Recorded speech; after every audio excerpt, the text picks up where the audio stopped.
Selamat malam dan selamat berjumpa lagi bagi seluruh umat-umat Tuhan dimanapun Anda berada. Pada malam hari ini kita bersyukur dan berterima kasih kepada Tuhan karena kita boleh dipertemukan dalam rangkaian ibadah kebaktian kebanggaan rohani yang kita telah ikuti bersama dengan tema warisan kesetiaan. Malam hari ini kita juga berterima kasih kepada Tuhan karena kita boleh berada pada pertengahan minggu karena Tuhan sudah menjaga kita pada sepanjang setengah minggu yang kita sudah lewati bersama-sama. Oleh karena itu, di malam datang menyembah Dia sebagai Tuhan dan Juru Selamat. Pada malam hari ini kita boleh datang untuk bersekutu bersama-sama walaupun kita masih dalam masa pandemi COVID-19. Kita boleh berjumpa pada malam hari ini dalam ibadah kebaktian kebanggaan rohani secara online. Selamat malam saya ucapkan kepada seluruh umat-umat Tuhan, secara khusus yang ada di daerah Misi Pewabah. Umat Tuhan tetap setia dari malam ke malam, baik dari pegunungan sampai pesisir pantai. Umat-umat Tuhan tetap setia dalam menyaksikan kebenaran firman Tuhan. Malam hari ini, saya juga ingin mengucapkan banyak terima kasih kepada Jemaat Pionir Teminabuan. Selamat malam bagi seluruh umat-umat Tuhan. Walaupun kita tidak dapat berjumpa secara fisik, tapi saya mengucapkan terima kasih banyak. Karena malam hari ini, umat-umat Tuhan dari Jemaat Pionir Teminabuan dapat mempersembahkan lagu pujian untuk hormat dan kemuliaan bagi nama Tuhan. Saudara sekalian, sebelum kita merenungkan kebenaran sabda firman Tuhan, sekali lagi, saya undang kita tunduk kepala dan kita satu di dalam doa.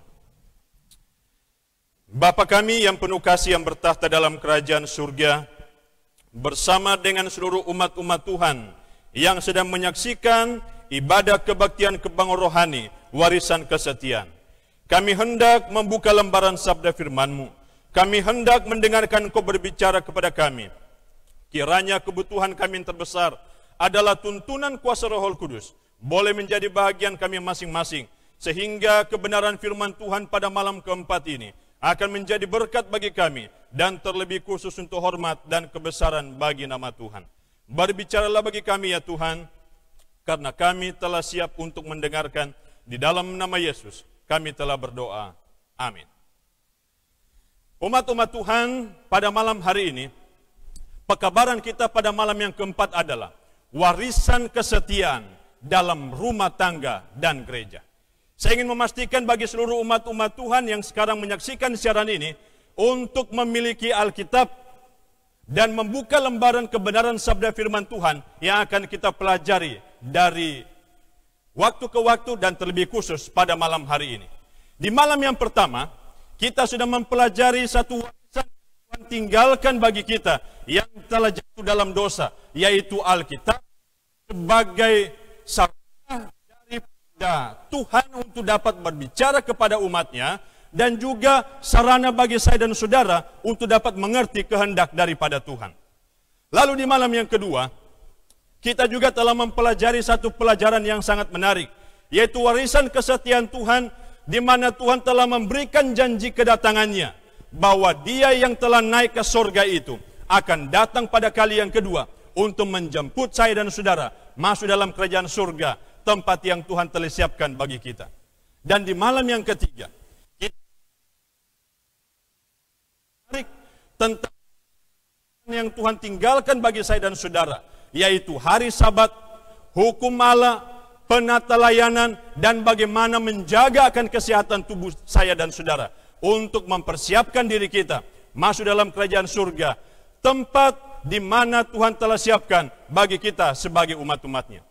Oleh karena itu, pada malam yang keempat ini, kita juga akan mencari sebuah warisan saudara sebagai umat-umat Tuhan yang ada pada saat ini. Saudara sekalian, warisan adalah sesuatu yang ditinggalkan oleh orang yang mengasihi saya dan saudara, agar dalam perjalanan kehidupan kita, kita dapat terus berjalan, kita memiliki pengharapan untuk bisa menapaki kehidupan kita selama kita hidup di atas muka bumi. Mazmur 127 ayat yang pertama berkata seperti ini. Nyanyian Syiara Salomo. Jika Tuhan yang membangun rumah, sia-sia membangunnya. Jika pengawal berjaga-jaga. Ayat yang akan kita renungkan pada malam hari ini adalah salah satu warisan yang Tuhan tinggalkan bagi kita adalah bahwa Tuhan akan terus menjaga rumah tangga. Tuhan akan terus menjaga persekutuan saya dan saudara. Raja Daud berkata bahwa jikalau bukan Tuhan yang membangun rumah, sia-sialah orang yang membangunnya. Jikalau bukan Tuhan yang mengawal kota, sia-sialah pengawal berjaga-jaga. Dalam terjemahan asli daripada Alkitab yang dituliskan oleh Raja Daud.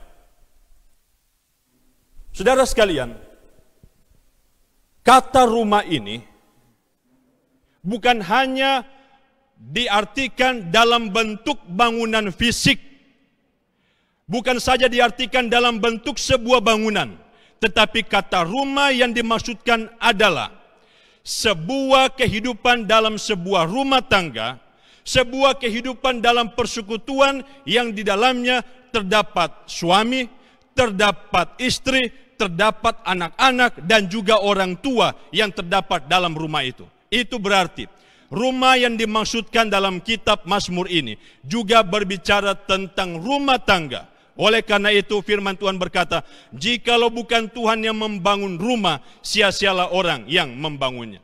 Saudara sekalian, kalau kita membaca Alkitab di dalam kitab Kejadian pasal yang pertama dan kitab Kejadian pasal yang kedua, ada dua lembaga yang kudus yang keluar dari Taman Eden yang Tuhan wariskan kepada manusia, kepada ciptaannya, yaitu pernikahan atau rumah tangga dan juga hari Sabat. Kita akan melihat apa persamaan daripada pernikahan atau rumah tangga ini bersama dengan hari Sabat.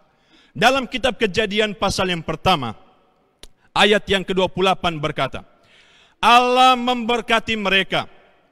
Lalu Allah berfirman kepada mereka, beranak cuculah dan bertambah banyaklah. Setelah Allah menciptakan akan isi dunia ini, pada hari pertama, pada hari kedua, pada hari ketiga, pada hari keempat, hari kelima, hari keenam dalam kitab Kejadian pasal yang pertama ayat yang ke-28. Allah membentuk manusia itu dari debu tanah dan mengembuskan nafas hidup ke dalam lubang hidung mereka. Baik Adam maupun Hawa menjadi sebuah makhluk yang hidup. Dalam ayat yang ke-28, maka Allah memberkati mereka, lalu berfirman kepada mereka, beranak cuculah dan bertambah banyaklah. Saudara sekalian, kata memberkati ini adalah sebuah arti tindakan daripada Allah yang mempersatukan Adam dan Hawa. Kata memberkati yang sama juga ditujukan kepada umat manusia yang ada sekarang ini, baik pria maupun wanita yang ingin dipersatukan dalam pernikahan. Allah memberkati mereka dan itu adalah tindakan daripada Allah. Kalau pria dan wanita ingin hidup dalam sebuah rumah tangga, lalu diri mereka sendiri yang memberkati diri mereka, maka itu tidaklah sah di hadapan Tuhan. Karena pernikahan itu ada oknum yang harus memberkati, yaitu Allah dalam kerajaan surga yang telah menciptakan kita sebagai umatnya. Dalam kitab Kejadian pasal yang kedua, ayat 1 sampai ayat yang ketiga, di sana dikatakan, demikian diselesaikan langit dan bumi dan segala isinya. Ketika Allah pada hari ketujuh telah menyelesaikan pekerjaan yang dibuatnya itu, berhentilah ia pada hari ketujuh dari segala pekerjaan yang telah dibuatnya itu. Lalu Allah memberkati hari ketujuh itu dan menguduskannya, karena pada hari itulah ia berhenti dari segala pekerjaan penciptaan yang telah dibuatnya itu. Kemarin malam hamba Tuhan Pendeta Manopo telah menyampaikan tentang kebenaran hari Sabat. Dan malam hari ini, kata memberkati itu juga ditujukan pada hari yang kudus. Dan itu merujuk kepada Allah sebagai oknum yang memberkati akan hari itu. Oleh karena itu, pada waktu kita masuk di dalam suatu kehidupan rumah tangga, pada waktu kita masuk dalam persekutuan pada hari Sabat, maka kita akan mendapat berkat yang berasal daripada Tuhan. Saudara sekalian, Alkitab memberikan informasi bagi kita bahwa rumah tangga yang pertama yang dibentuk oleh Allah itu adalah rumah tangga daripada Adam dan Hawa, di mana rumah tangga itu adalah rumah tangga yang indah, rumah tangga yang sehat, rumah tangga yang memiliki kasih sayang, di mana Adam dan Hawa saling berbagi kasih, saling menyayangi, saling mencintai. Dan di dalam rumah tangga yang pertama juga itu ada makanan yang sehat yang Tuhan telah siapkan bagi manusia pertama, bagi rumah tangga yang pertama, yaitu Adam dan Hawa. Kebersamaan dalam kehidupan sebuah rumah tangga adalah sebuah komponen dasar yang penting dari rumah tangga itu. Karena rumah tangga itu adalah rumah tangga yang dipersatukan oleh Tuhan. Dengan kebersamaan ini, maka seseorang yang punya beban berat itu akan menjadi ringan. Kebersamaan ini juga akan menolong menepis kesepihan di antara umat manusia, baik pria maupun wanita. Kalau kita hidup dalam kebersamaan yang Tuhan inginkan, maka setiap beban, maka setiap kesepihan, maka setiap kesedihan yang dialami oleh setiap individu umat manusia dapat diselesaikan di dalam satu kebersamaan, pernikahan dan rumah tangga yang Tuhan berkati. Saudara sekalian, oleh karena itu, Kitab Kejadian pasal yang kedua ayat yang ke-18 berkata, Tuhan Allah berfirman, tidak baik kalau manusia itu seorang diri saja. Aku akan menjadikan seorang penolong baginya yang sepadan dengan dia. Kitab Kejadian pasal yang kedua memberikan pernyataan bahwa kodrat daripada manusia itu haruslah hidup berpasang-pasangan. Haruslah memiliki pendamping dalam kehidupan mereka. Sebagaimana kalau kita melihat dalam Kitab Kejadian pasal yang pertama, kita melihat Allah menciptakan segala binatang-binatang berpasang-pasangan. Dan Allah juga mengerti kebutuhan manusia ini, yaitu Adam. Lalu Allah menciptakan Hawa sebagai seorang penolong dalam kehidupan daripada Adam. Saudara sekalian, rumah tangga yang Tuhan sudah persatukan melalui pernikahan yang kudus dan telah diberkati oleh Tuhan akan menolong setiap insan umat manusia, apakah pria maupun wanita, suami atau istri, dapat berjalan bersama-sama melewati tantangan dalam kehidupan mereka. Menjadi pertanyaan bagi kita pada malam hari ini, faktor apakah yang mempengaruhi agar rumah tangga yang Tuhan persatukan itu tetap bersatu? Faktor apa saja yang mempengaruhi supaya rumah tangga saya dan saudara tetap bersatu sampai Tuhan datang pada kali yang kedua? Dari sekian banyak faktor, izinkan saya memberikan sedikit hal-hal penting agar rumah tangga kita tetap berjalan seturut dengan kehendak daripada Tuhan. Yang pertama, jadikanlah Kristus sebagai pusat dalam kehidupan rumah tangga daripada saya dan saudara. Sekali lagi, jadikanlah Kristus sebagai pusat dari rumah tangga daripada saya dan saudara.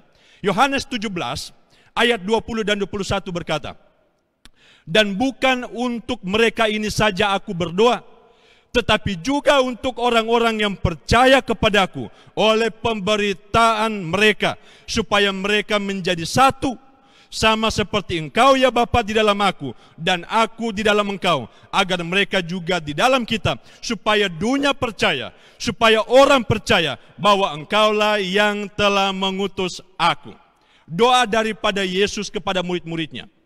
Dari 12 rasul yang bersama-sama dengan dia, Yesus berdoa supaya 12 rasulnya ini, supaya para murid-murid yang mengikuti dia tetap dipersatukan dan menjadikan Kristus sebagai pusat daripada persatuan yang mereka miliki. Doa yang sama juga pada malam hari ini. Tuhan nyatakan kepada saya dan saudara untuk menjadikan Kristus sebagai pusat dalam kehidupan rumah tangga kita. Suami menjadikan Kristus sebagai pusat. Istri menjadikan Kristus sebagai pusat dalam kehidupan rumah tangga. Anak-anak menjadikan Kristus sebagai pusat. Orang tua menjadikan Kristus sebagai pusat dalam kehidupan rumah tangga kita. Seorang penulis Kristen yang terkenal, dia menuliskan sebuah kutipan di dalam bukunya yang disebut Adventist Home atau Rumah Tangga Advent. Halaman 179 berkata, Semakin dekat kita kepada Kristus, semakin dekat kita juga kepada satu dengan yang lain. Kedekatan seorang suami, kedekatan seorang istri, kedekatan anak-anak dalam kehidupan rumah tangga, kedekatan orang tua yang berpusat kepada Kristus akan menolong anggota keluarga ini yang hidup di dalam rumah tangga itu akan saling dekat satu dengan yang lain. Bagaimana supaya kedekatan itu terjadi? Ada doa secara pribadi, ada mempelajari firman secara pribadi, akan menolong kepada setiap anggota keluarga memiliki kedekatan dengan Tuhan, dan tentunya secara otomatis memiliki kedekatan antara satu dengan yang lain. Lalu yang kedua, selain menjadikan Kristus sebagai pusat, yang kedua adalah setiap anggota keluarga harus menyerahkan kehidupan mereka hanya kepada Tuhan. Menyerahkan sepenuhnya hidup ini kepada Tuhan.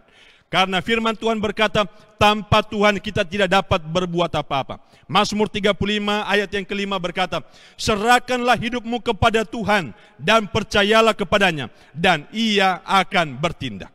Saudara sekalian, umat-umat Tuhan yang sama dikasih oleh Yesus Kristus dimanapun Anda berada. Kehidupan pernikahan daripada dua orang yang telah dipersatukan dalam pemberkatan nikah yang kudus tidaklah langsung sempurna. Baik laki-laki tidak langsung sempurna menjadi seorang suami yang baik. Begitu juga dengan seorang istri, seorang wanita tidak langsung menjadi istri yang sempurna. Tetapi dalam proses perjalanan pernikahan mereka, apabila mereka menyerahkan kehidupan mereka kepada Tuhan, maka Tuhan akan bertindak kepada mereka, sehingga setiap pergumulan-pergumulan yang dirasakan secara pribadi akan menolong kepada mereka untuk bisa hidup lebih baik dari waktu ke waktu. Jikalau saya dan saudara menyerahkan kehidupan kita hanya kepada Tuhan, suami, istri, anak-anak, maka percayalah, maka kehidupan rumah tangga kita akan tetap bertahan sampai Tuhan datang pada kali yang kedua. Pada waktu kita menyerahkan kehidupan kita kepada Tuhan, maka setiap komitmen yang kita miliki pada waktu kita dipersatukan dalam pernikahan yang kudus, itu akan tetap terjaga, itu akan tetap terpelihara sampai Tuhan datang pada kali yang kedua. Ada begitu banyak godaan yang setan tawarkan di luar. Tapi apabila kita menyerahkan hidup kita kepada Tuhan, maka komitmen kita akan dikuatkan. Kita akan diingatkan bahwa Tuhan telah memberkati saya, telah mempersatukan saya dalam pernikahan yang kudus. Oleh karena itu, kita akan tetap setia kepada pasangan hidup kita masing-masing. Lalu yang kedua, pada waktu kita menyerahkan kehidupan kita kepada Tuhan, maka Tuhan akan bertindak menolong kita untuk mengendalikan diri kita secara pribadi. Suami tidak akan mengalami keegoisan dalam kehidupannya. Istri tidak akan mengalami keegoisan dalam kehidupannya. Anak-anak tidak memiliki keegoisan dalam diri mereka. Karena kehidupan rumah tangga itu sepatutnya adalah kehidupan rumah tangga yang memiliki kerjasama. Kehidupan rumah tangga yang memiliki kebersamaan. Dalam setiap pergumulan, dalam setiap pekerjaan harus ditanggung bersama-sama. Oleh karena itu, pada waktu kita menyerahkan kehidupan kita kepada Tuhan, maka segala keegoisan itu akan ditepis dalam kehidupan kita, sehingga kita dapat saling menghargai satu dengan yang lain. Lalu yang ketiga, pada waktu kita menyerahkan kehidupan saya dan saudara kepada Tuhan sebagai anggota keluarga, maka kita akan diberikan kekuatan untuk menjalani rutinitas kehidupan kita hari lepas hari. Seringkali suami pada waktu bangun di pagi hari bergumul mau pergi ke tempat kerja, tiap hari harus bekerja, tiap hari harus bekerja. Begitu juga dengan seorang istri, pada waktu bangun dari tempat tidurnya bergumul untuk melayani keluarganya, mau masak apa hari ini, mau buat apa hari ini. Seringkali kebosanan itu timbul dalam diri setiap anggota keluarga.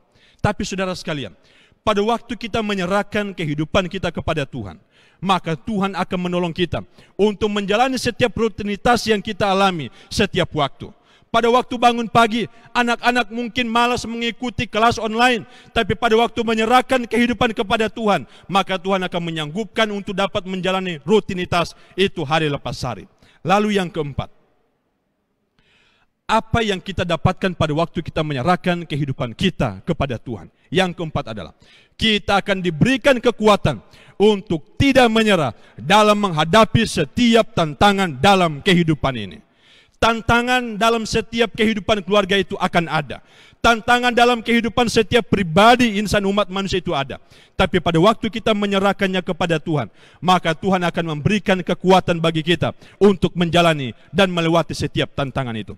Benarlah apa yang Rasul Paulus katakan dalam kitab Roma pasal 8 ayat 28. Pada waktu kita menyerahkan hidup kita kepada Tuhan, firman Tuhan berkata, kita tahu sekarang bahwa Allah turut bekerja dalam segala sesuatu untuk mendatangkan kebaikan bagi mereka yang mengasihi Dia, yaitu bagi mereka yang terpanggil sesuai dengan rencana Allah. Luar biasa pekabaran firman Tuhan. Luar biasa pada ayat ini. Kita ketahui bersama bahwa Allah yang kita sembah, yang telah mewariskan keluarga, yang telah mewariskan pernikahan yang kudus yang keluar dari Taman Eden itu, adalah tetap Allah yang sama, yang terus bekerja kepada setiap umat manusia, kepada setiap keluarga yang datang mencari Dia, yang datang mengasihi Dia, untuk memberikan yang terbaik bagi setiap keluarga-keluarga umat Tuhan. Saudara sekalian, Allah tetap bekerja sampai saat ini. Tapi perlu kita ketahui bersama bahwa dalam kuat kerja kuasa daripada Allah, setan juga tidak tinggal diam untuk terus bekerja menghancurkan keluarga yang Tuhan telah bentuk, yang Tuhan telah berkati bagi kehidupan saya dan saudara. Setan terus bekerja. Oleh karena itu saudara sekalian, firman Tuhan berkata dalam kitab 1 Petrus pasal 5 ayat yang ke-8. Sadarlah dan berjaga-jagalah, lawanmu iblis berjalan keliling sama seperti singa yang mengaum-ngaum dan mencari orang yang akan ditelannya. Allah dalam kerajaan surga terus bekerja, tapi kita tidak boleh lupa bahwa setan juga terus bekerja untuk menghancurkan kehidupan rumah tangga. Oleh karena itu saudara sekalian, saya ingin mengajak kepada kita umat-umat Tuhan pada malam hari ini. Marilah kita menyerahkan hidup kita secara pribadi. Marilah kita menyerahkan keluarga kita kepada Tuhan. Karena dengan menyerahkan kehidupan kita kepada Tuhan, maka kita dapat melewati setiap ujian yang Tuhan izinkan terjadi dalam hidup ini. Setiap cobaan yang setan siapkan bagi saya dan saudara. Sehingga pribadi kita, keluarga kita akan keluar sebagai pemenang untuk menerima berkat surga yang Tuhan telah siapkan bagi saya dan saudara. Oleh karena itu, selanjutnya Rasul Paulus berkata dalam kitab Efesus pasal 4 ayat yang ke-5. Dan janganlah memberi kesempatan kepada iblis. Kata kesempatan ini dalam terjemahan lain, jangan memberi celah, jangan memberi tempat kepada si iblis yang akan merusak kehidupan pribadi, yang akan merusak kehidupan keluarga, yang akan merusak pernikahan yang Tuhan telah persatukan itu. Menjadi pertanyaan bagi kita, bagaimana supaya saya tidak memberikan celah kepada si iblis itu? Efesus pasal 6 ayat yang ke-11 berkata, kenakanlah seluruh perlengkapan senjata Allah, supaya kamu dapat bertahan melawan tipu muslihat daripada si iblis. Ingat, iblis adalah oknum yang tua yang pernah ada di alam semesta ini. Iblis tahu betul bagaimana menjatuhkan setiap pribadi umat-umat Tuhan. Iblis tahu betul bagaimana menjatuhkan setiap keluarga yang telah dipersatukan oleh Tuhan. Oleh karena itu, supaya menangkal serangan daripada iblis, jangan memberi kesempatan sedikit pun kepada dia. Jangan memberi tempat kepada dia. Jangan memberi celah kepada dia. Dengan cara kita sebagai umat-umat Tuhan, sebagai keluarga-keluarga Allah, baik suami, istri, anak-anak, orang tua, dengan memperlengkapi diri saya dan saudara dengan perlengkapan senjata Allah, yaitu kebenaran sabda firman-Nya.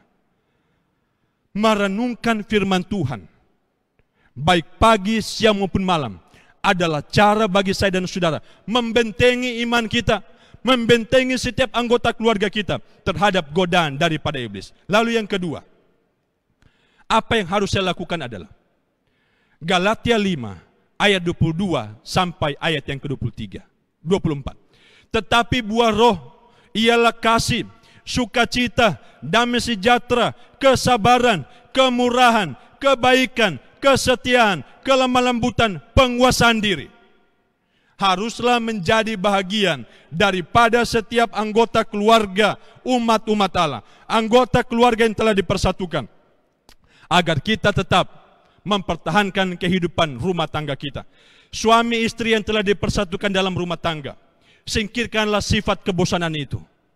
Milikilah kasih yang sejati, sebagaimana pada waktu kita dipersatukan dalam pernikahan yang kudus. Saya mengasihi engkau apapun keadaanmu, apapun kekuranganmu, apapun masa depan yang engkau alami, saya tetap mengasihi engkau. Setan tahu betul untuk menghancurkan rumah tangga, untuk menghancurkan keluarga dengan memberikan tawaran-tawaran yang sangat menarik yang ada di luar. Apakah bisa saja Will, wanita idaman yang lain, atau Pil, pria idaman yang lain? Harus hati-hati saudara, karena setan tahu betul bagaimana menjatuhkan kita umat manusia. Oleh karena itu, pekabaran pada malam hari ini menolong kepada kita, milikilah kasih yang sejati itu, milikilah damai sejahtera itu, milikilah pengandalian dari itu, sehingga kehidupan rumah tangga kita akan tetap bertahan sampai Tuhan datang pada kali yang kedua. Setan terus berupaya menghancurkan rumah tangga, sehingga banyak keluarga, banyak pernikahan yang harus mengalami namanya penceraian. Data statistik dari Pengadilan Agama di tahun 2020 ini, apalagi di masa pandemi COVID-19, peningkatan perceraian itu meningkat tajam karena dipengaruhi oleh beberapa faktor. Yang pertama adalah faktor ekonomi. Lalu yang kedua, faktor perselingkuhan. Lalu yang ketiga, quality time atau kualitas waktu bersama dengan anggota keluarga itu menjadi berkurang. Lalu yang ketiga, terjadinya tindak kekerasan dalam kehidupan rumah tangga. Setan pandai meramu cara untuk membuat kehidupan rumah tangga itu berpisah. Setan pandai meramu bagaimana menghancurkan rumah tangga daripada umat-umat Tuhan. Oleh karena itu kembali saya katakan, mari bentengi kehidupan rumah tangga kita dengan menjadikan dia sebagai pusat, Kristus sebagai pusat, dan menyerahkan kehidupan kita hanya kepada Tuhan. Saudara sekalian, Allah membenci namanya perceraian. Oleh karena itu Maliaki pasal 2 ayat yang ke-16 berkata, sebab Tuhan membenci perceraian, firman Tuhan Allah Israel. Dalam Matius pasal 19 ayat yang ke-8 juga berkata, kata Yesus kepada mereka, karena ketegaran hatimu, Musa mengizinkan kamu menceraikan istrimu, tapi sejak semula tidaklah demikian. Allah menciptakan Adam dan Hawa dalam Taman Eden, rumah yang indah, dan keinginan daripada Allah kepada mereka adalah bahwa rumah tangga mereka akan tetap aman dari waktu ke waktu. Rumah tangga mereka akan tetap terpelihara dari waktu ke waktu. Dan efek daripada kejatuhan mereka dalam Taman Eden ini, umat manusia sekarang ini menjadi tren perceraian adalah gaya hidup. Tapi saya ingin menghimbau kepada kita umat-umat Tuhan, marilah kita memelihara rumah tangga kita. Suami menjaga komitmen, istri menjaga komitmen, dan anak-anak tetap menjaga komitmen baik kepada Tuhan dan kepada anggota keluarga. Saudara sekalian, mengapa rumah tangga itu harus kuat? Saudara sekalian, kita ada di atas muka bumi ini. Rumah tangga Tuhan bentuk di atas muka bumi ini dan memberikannya kepada saya dan saudara, bukan hanya untuk kita, tetapi juga rumah tangga yang Tuhan percayakan itu haruslah menjadi sarana berkat bagi orang banyak, menjadi sarana kesaksian bagi orang banyak. Oleh karena itu, kita ini adalah umat-umat Tuhan yang terpilih. Kita adalah keluarga-keluarga yang telah ditempatkan oleh Tuhan untuk menjadi sarana membawa kabar keselamatan kepada orang banyak. 1 Petrus pasal yang kedua, ayat yang ke-9 hingga ayat yang ke-10 berkata, tetapi kamulah bangsa yang terpilih, kamulah keluarga yang terpilih, imamat yang rajani, bangsa yang kudus, umat kepunyaan Allah sendiri, supaya kamu memberitakan perbuatan-perbuatan besar dari Dia yang telah memanggil kamu keluar dari kegelapan kepada terangnya ajaib. Kamu yang dahulu bukan umat Allah, tetapi yang sekarang telah menjadi umatnya, yang dahulu tidak dikasih, tapi sekarang telah beroleh belas kasihan itu. Kita dipanggil menjadi umat Allah. Kita dipanggil menjadi keluarga Allah yang terpilih, supaya kita memberitakan perbuatan-perbuatan yang besar dari Dia yang telah memanggil kita. Saudara sekalian, kita hidup bukan hanya untuk diri kita. Keluarga yang Tuhan percayakan bukan hanya untuk kita, tetapi keluarga yang Tuhan percayakan juga ini haruslah menjadi sarana berkat bagi orang banyak. Keluarga yang kita miliki ini harus berada dalam komunitas yang lebih besar. Dan komunitas yang lebih besar daripada umat-umat yang percaya itu adalah persekutuan orang-orang percaya yang disebut dengan gereja. Saudara sekalian, gereja adalah sarana bagi kita untuk bersekutu. Oleh karena itu, tujuan daripada gereja itu sangat jelas bagi saya dan saudara. Dan malam hari ini, mari kita lihat tujuan daripada gereja itu. Gereja adalah tempat persekutuan daripada saya dan saudara. Berdasarkan kitab Matius pasal 21 ayat 12 dan Markus pasal 11 ayat 17 memberikan gambaran bahwa gereja itu adalah tempat rumah doa segala bangsa. Tempat rumah doa daripada setiap keluarga-keluarga umat Tuhan yang dipanggil masuk dalam persekutuan umat-umat yang percaya yang ada di akhir zaman ini. Gereja juga punya tujuan sebagai sarana tempat pelatihan. Berdasarkan 1 Korintus pasal yang ke-12 ayat yang pertama sampai ayat yang ke-31. Keluarga dipanggil. Di dalam kehidupan keluarga itu punya banyak talenta dan dipanggil di dalam persekutuan gereja Tuhan untuk dilatih, untuk dapat menjadi sarana berkat bagi orang banyak. Gereja punya tujuan yang berikutnya adalah sebagai sarana penyimpanan dan pembelajaran kebenaran sabda firman Tuhan. 2 Timotius pasal 3 ayat yang ke-16.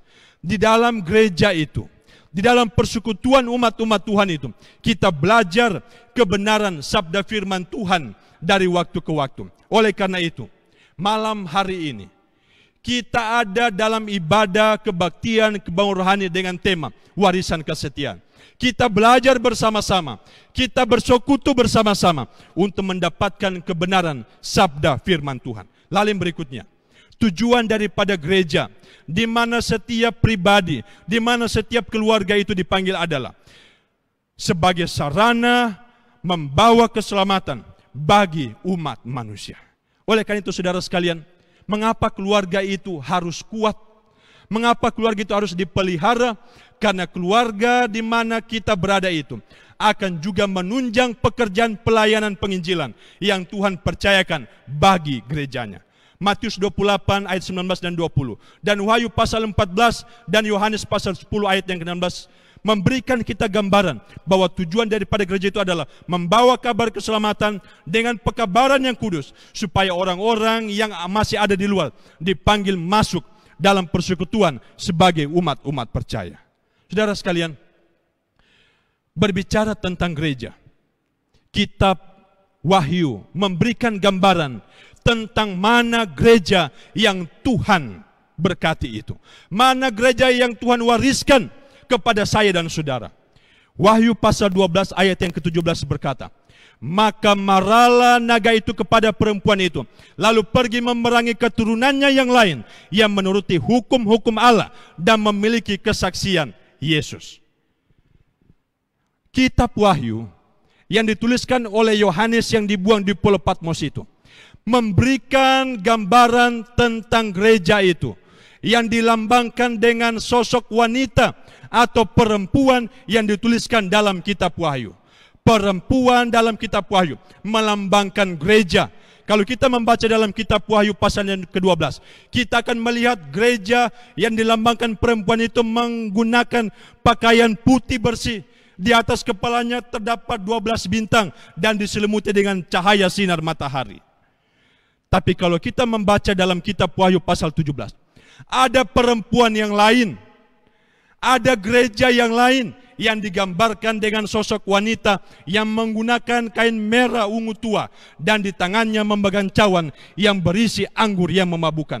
Dalam kitab Wahyu pasal 17, baik raja-raja, penguasa-penguasa, orang banyak dimabukkan dengan anggur kepalsuan itu. Saudara sekalian, gereja dilambangkan sebagai seorang perempuan. Tapi manakah gereja yang benar itu? Manakah gereja tempat di mana setiap pribadi, setiap keluarga dipanggil untuk berada di dalamnya? Firman Tuhan berkata dalam Wahyu pasal 12 ayat 17. Maka marahlah naga itu kepada perempuan itu, lalu pergi memerangi keturunannya yang lain yang menuruti hukum Allah dan memiliki kesaksian Yesus. Setan terus berupaya memerangi perempuan itu. Setan berupaya untuk memerangi gereja itu. Mengapa? Karena gereja yang benar menurut firman Tuhan, menuruti hukum Allah dan memiliki kesaksian Yesus.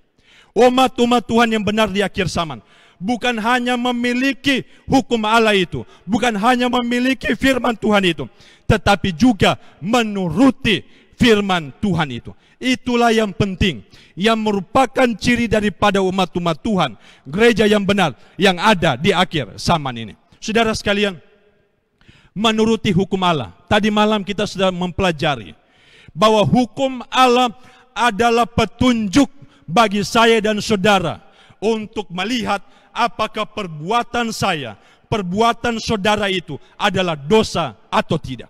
Hukum Tuhan itu adalah sebagai sarana untuk kebutuhan kita akan Yesus Kristus yang merupakan sumber keselamatan itu.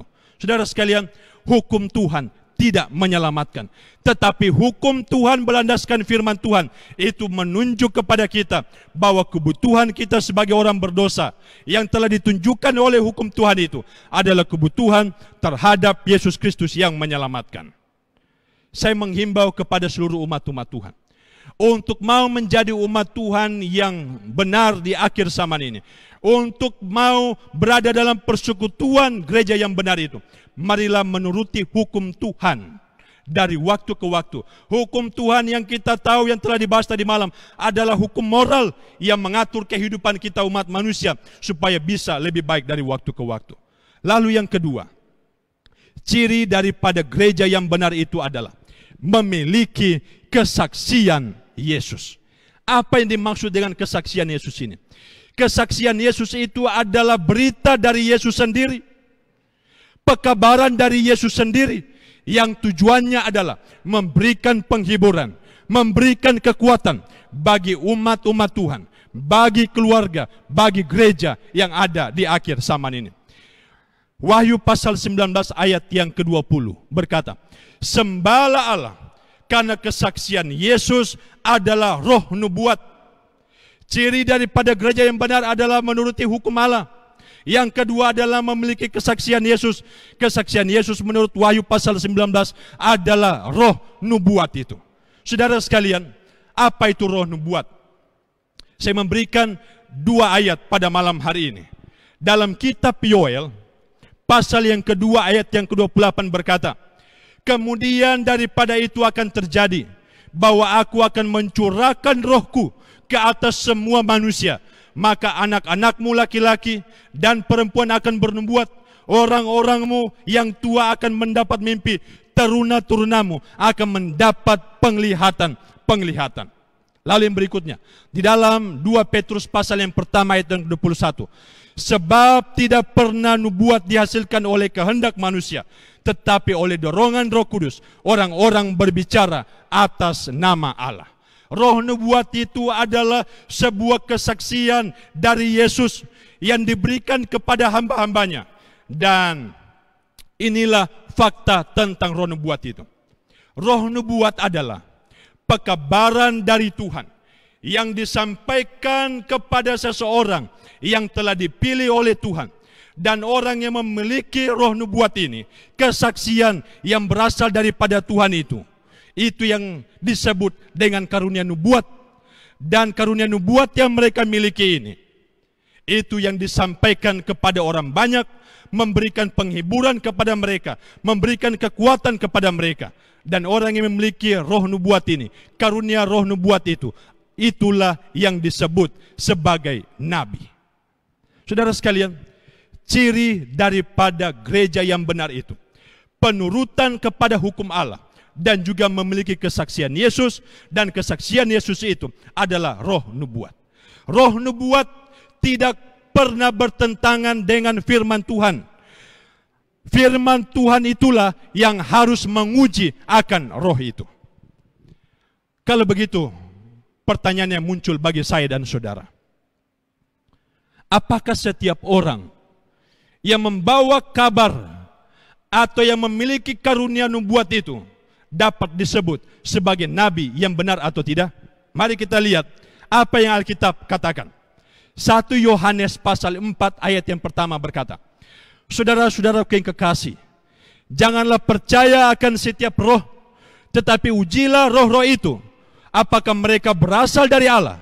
Sebab banyak nabi-nabi palsu yang telah muncul dan pergi ke seluruh dunia.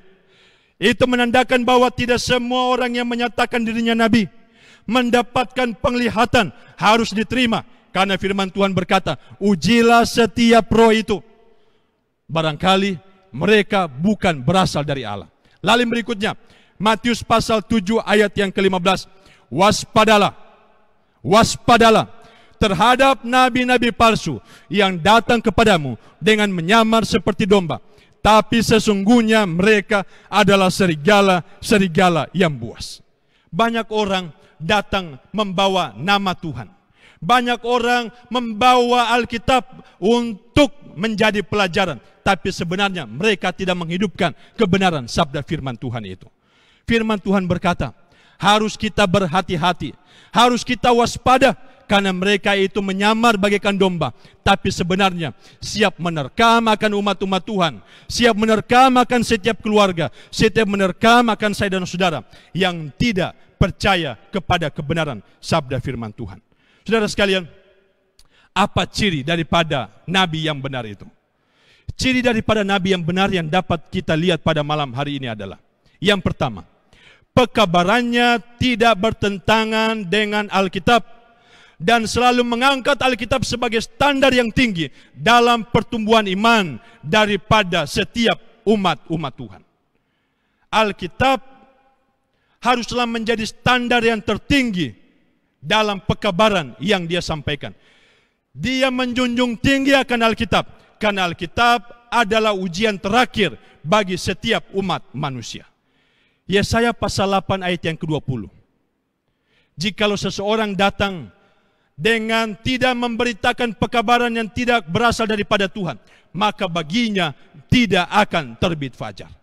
Saudara sekalian, pekabaran yang harus dibawakan oleh seorang nabi yang benar itu adalah pekabaran yang tidak bertentangan dengan firman Tuhan dan menjadikan Alkitab sebagai satu-satunya landasan iman daripada orang-orang percaya. Lalu yang kedua, apa ciri daripada nabi yang benar itu? Mengakui ketuhanan daripada Yesus Kristus dan mengakui penjelmaan daripada Allah dalam Yesus Kristus untuk keselamatan bagi umat manusia.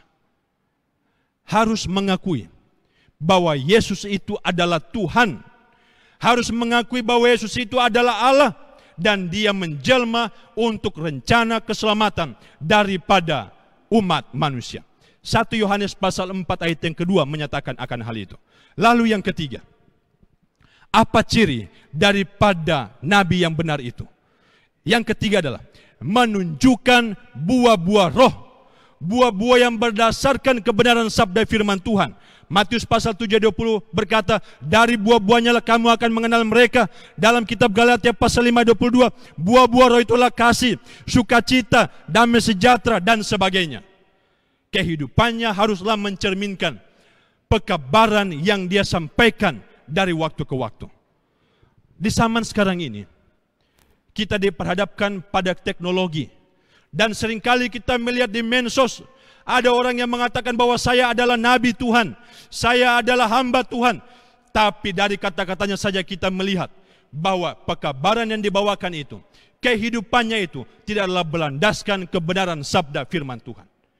Penting bagi kita sebagai umat-umat Tuhan untuk menghidupkan kebenaran firman Tuhan ini, sehingga kehidupan kita dapat menjadi berkat bagi orang banyak. Itu adalah ciri yang ketiga daripada nabi yang benar itu. Lalu yang keempat, ciri yang keempat adalah apa yang dinubuatkan oleh nabi itu, maka nubuatannya itu akan digenapi. Kitab Ulangan 18 ayat 21 dan 22 menyatakan akan hal itu. Pekabaran daripada nabi yang benar itu adalah pekabarannya atau nubuatannya itu pastilah digenapi. Saudara sekalian, apa tujuan daripada roh nubuat itu? Kalau seorang nabi, kalau seorang juru kabar Allah membawa pekabarannya, apa pekabaran yang berasal daripada Tuhan itu? Fungsinya untuk apa? Roh nubuat itu untuk apa fungsinya? Bagi saya dan saudara, bahkan bagi gereja yang ada di akhir zaman ini. 1 Korintus pasal 14, ayat yang pertama, ayat yang ketiga, dan yang keempat berkata, kejarlah kasih itu, dan usahakanlah dirimu memperoleh karunia-karunia roh, terutama karunia untuk bernubuat. Tapi siapa yang bernubuat, ia berkata-kata kepada manusia, ia membangun, ia menasihati dan menghibur. Siapa yang berkata-kata dengan bahasa roh, ia membangun dirinya sendiri. Tapi siapa bernubuat, ia membangun jemaat Tuhan. Fungsi daripada roh nubuat itu, fungsi daripada pekabaran yang dibawa oleh hamba yang telah dipilih oleh Tuhan itu adalah untuk membangun, untuk menasihati, dan untuk menghibur. Menghibur baik kepada pribadi, baik menghibur kepada keluarga, bahkan menghibur kepada gereja Tuhan yang ada di akhir zaman ini. Kitab Wahyu pasal yang ke-12 tadi mengatakan bahwa setan berupaya keras untuk bekerja merongrong akan gerejanya yang benar, yang menuruti hukum Allah dan memiliki kesaksian Yesus itu. Saudara sekalian, di akhir zaman ini kita mengenal sosok juru kabar Allah, yaitu Nyonya Ellen G. White. Dia adalah juru kabar Allah yang ada di akhir zaman. Dia adalah alat Allah untuk menghibur akan pribadi, untuk menghibur akan keluarga, untuk menghibur akan gereja yang terus diserang oleh setan untuk dihancurkan dari waktu ke waktu. Tulisan-tulisannya itu dikenal dengan disebut tulisan-tulisan roh nubuat. Tulisannya itu mengangkat Alkitab sebagai standar yang tertinggi. Tulisannya itu mengakui Yesus sebagai Tuhan dan dalam penjelmaannya untuk keselamatan umat manusia. Tulisannya juga menolong untuk bisa setiap umat-umat Tuhan memiliki buah-buah roh di dalam kehidupannya. Dan juga tulisannya, nubuatannya membuktikan bahwa Alkitab itu adalah sesuatu yang dapat dipercaya dan pekabarannya itu benar-benar terjadi dari waktu ke waktu. Saudara sekalian, gereja yang benar itu adalah gereja yang memiliki kesaksian Yesus. Kesaksian Yesus itu adalah roh nubuat. Saudara sekalian, setan terus bekerja. Setan terus berupaya menghancurkan akan jemaatnya. Oleh karena itu, warisan kesetiaan Tuhan bagi kita yang ada pada sekarang ini adalah, yaitu rumah tangga dan gereja yang benar yang Tuhan telah tetapkan bagi saya dan saudara. Gereja yang benar itu adalah gereja yang terus berdiri, gereja yang terus bertahan sampai kepada akhir zaman. Dalam kitab Matius pasal 16 ayat yang ke-18, dan aku pun berkata kepadamu, engkau adalah Petrus, dan di atas batu karang ini aku akan mendirikan jemaatku, dan alam maut tidak akan menguasainya. Sebagaimana rumah tangga sebagai sasaran empuk ronrongan daripada setan, gereja Tuhan juga akan menjadi sasaran empuk serangan daripada setan. Tapi Tuhan berkata, alam maut tidak akan menguasainya. Mengapa saudara? Karena itu dilandaskan pada batu karang, yaitu Yesus Kristus sebagai pendiri daripada gereja itu. Yesus Kristus adalah sebagai dasar daripada gereja itu, yang menolong kepada setiap umat manusia, kepada setiap keluarga untuk berada di dalamnya sampai Tuhan datang pada kali yang kedua. Panggilan kepada setiap keluarga adalah untuk masuk dalam persekutuan sebagai gereja yang benar, persekutuan umat-umat Tuhan yang menantikan kedatangan Yesus pada kali yang kedua. Sekali lagi,